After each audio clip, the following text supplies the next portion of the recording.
Hello to all of the wonderful couples out there. This is your hot and holy love coach, Chara Taylor, and I just want to welcome you to this episode of Keeping Your Marriage Hot and Holy. I really want to say thank you guys again for all of your support and for your feedback. And actually today I want to talk from a comment that was given to me about the podcast. Someone commented and said, these are great, they're enjoying them, but they want to know, what do you do when you can't even get to hot and holy? I totally get that. I totally understand that it's great to talk about sex. It's great to talk about different things that we can do and how to keep things spicy. But the reality is that there are a lot of couples who struggle to even feel connected to one another. And so, let's talk about that. Let's deal with that. A reality that we must face is that problems in marriage happen.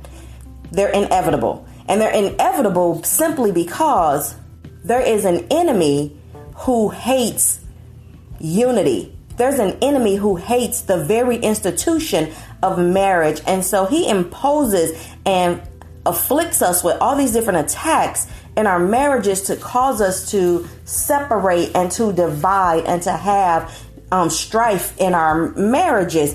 And so when these things constantly happen without us actually dealing with the issues, then walls are built up and our hearts become cold. Our touches become cold. Our look at each other becomes distant. There's no passion in our eyes for one another. And that's a real reality. And that's something that we absolutely have to deal with. And so let me talk about that for a moment.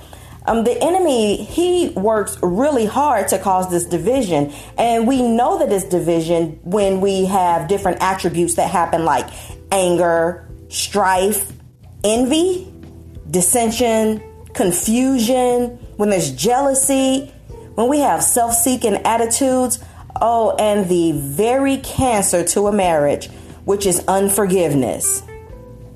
When those things are present in our marriage, then our natural nature to love and be kind are affected. When this division is present, then we typically perform out of obligation and not from passion. Let me give you an example. Your spouse has made you mad. And I'm going to do it from a woman's perspective because I'm a woman. Your husband has made you mad, but you still going to go in there and cook some dinner, but you're going to do it out of complete obligation. I'm going to make sure that here goes some food, but there's not going to be any love attached to the whole preparation, the putting it out, even the cooking of it. Because then we're performing out of obligation and not out of passion, because something has happened to cause a divide in my attitude, a divide in my feelings, a divide in my emotions, and a divide in our connection. Another truth that we cannot escape is that we are never going to avoid these. We're never going to avoid the problems, and we're never going to avoid the issues.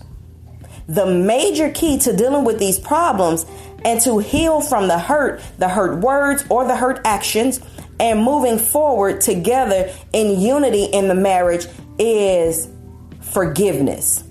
The main key to the success of our marriages is forgiveness, the actual attitude and action of forgiveness. You must use this key in order to open the door to hot and holy in your marriage. Without forgiveness, you won't have it. What you will have is stale and stanky.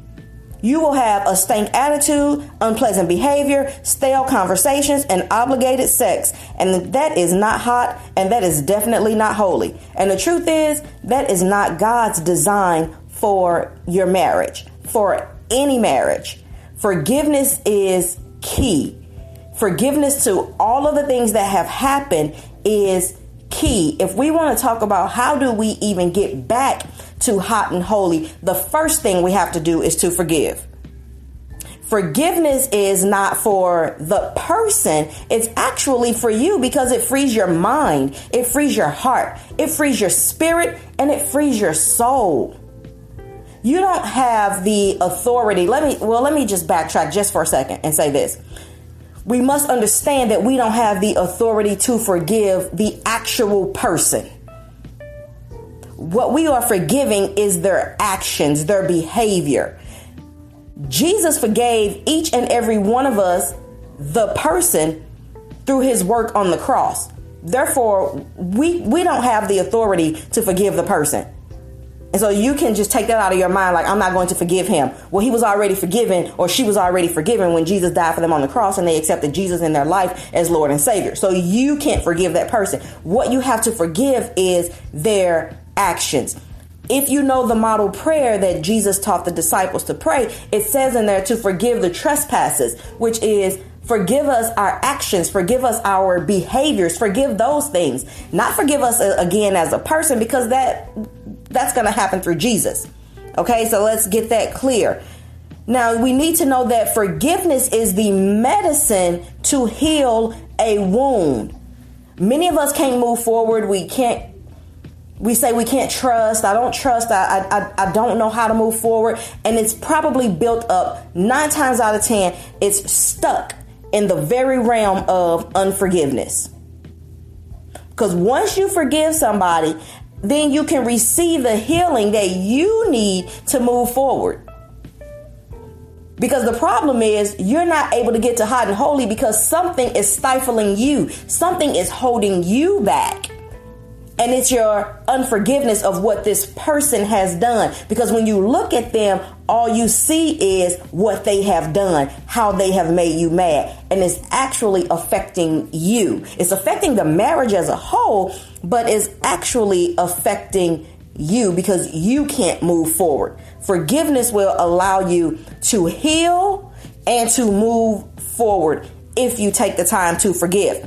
Forgiveness also deflects your arsenal, which are those behaviors which you use as weapons. We use anger as a weapon. We use strife as a weapon. Envy is a weapon. Confusion is a weapon. Jealousy is a weapon.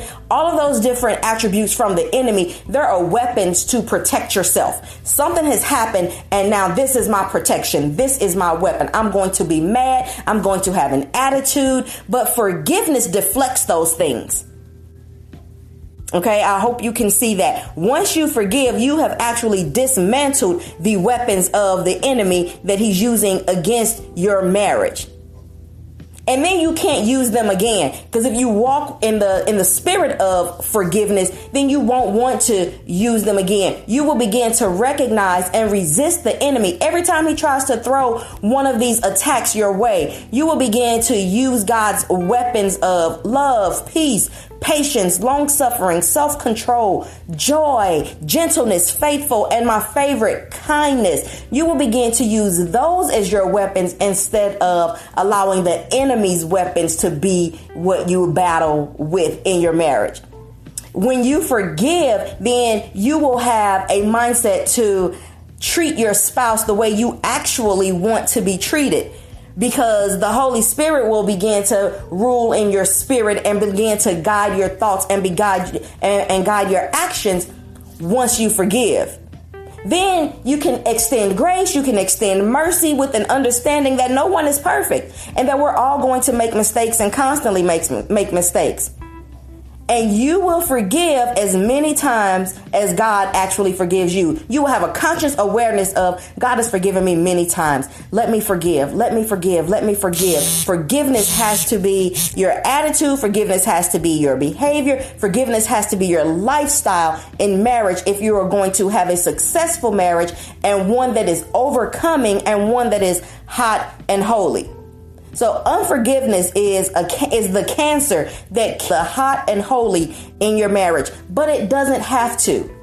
You can get free today and you can get to hot and holy even right now.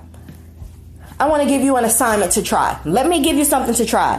What I want you to do is to sit down with pen and paper and to make a list of everything that you need to forgive your spouse for and write it out. Write it out. I forgive their name and then the behavior, the action, and go all the way back to even if she rolled her eyes and that offended you, or if he looked at somebody else and that offended you, whatever Before the action and behavior has happened, go ahead and write that list out.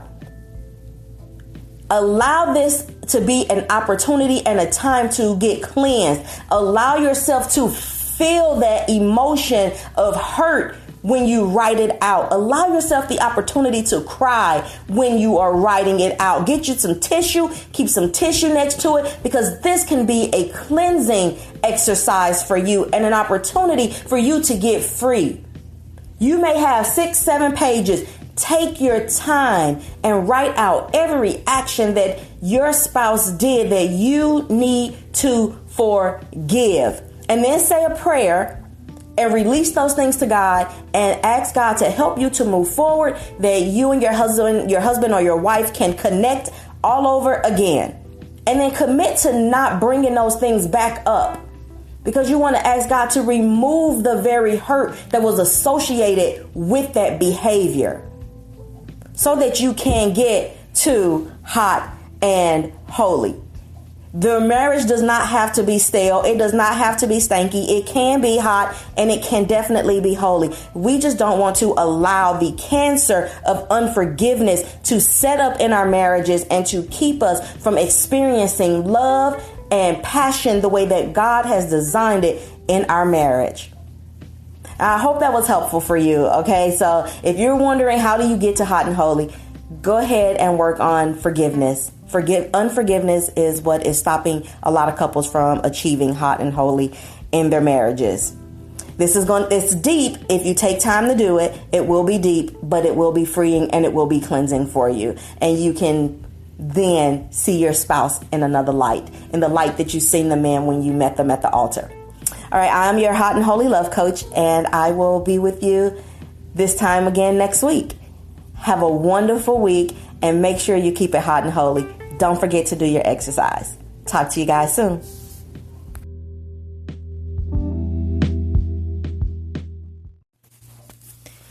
Hey couples, I would be remiss if I did not complete this. I really must say, when you're doing your list of things that you need to forgive your spouse for, and you're crying it out and you're having that time with God, allow that to be the time that you have with God. That's not a list for you to share with your spouse.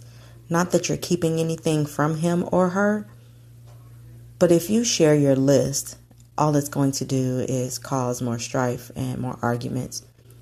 When you are forgiving, this is something that's happening between you and God. Remember, forgiveness is not for him. Forgiveness is not for her. Forgiveness is for you. Thank you so very much for listening, and I really do hope that you have a hot and holy week.